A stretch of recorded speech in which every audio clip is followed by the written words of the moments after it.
এই জানো তো কি হয়েছে, আজকে আমি সুপার মার্কেটে এসেছি টেস্কোতে।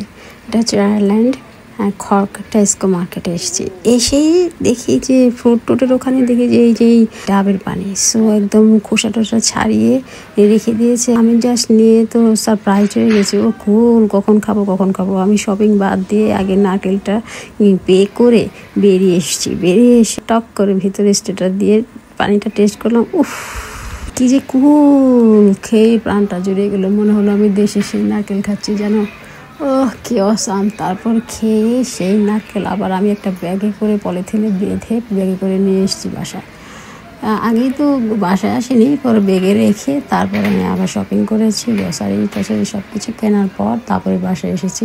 জানো তো উফ, এমনিতে পাওয়া যায়, ফ্লেভার দেয়া থাকে, একটু কেমন যেন তেতো তেতো লাগে, একটা কেমন যেন একটা ব্যাড স্মেল লাগে। সো এটা ফ্রেশ ডাবে, ওহ মনে হলো সেই দেশের ডাবের পানি খাচ্ছি জানো তো। বাইরে যারা থাকে তারা দেশের এত এত কিছু মিস করি। ওহ সেই ফ্রেশ নারকেল ডাবের পানি রাস্তার উপর দিয়ে হাঁটতে যেই পাওয়া যায়, কি যে শান্তি। তো সেই একটু শান্তি অনুভব করলাম, তাই তোমাদের সঙ্গে শেয়ার করলাম। চ্যানেলটাকে সাবস্ক্রাইব করো, লাইক করো, কমেন্ট করো। আর তোমরা কে কে ডাবের পানি লাইক করো আমায় কমেন্ট করে জানাবে।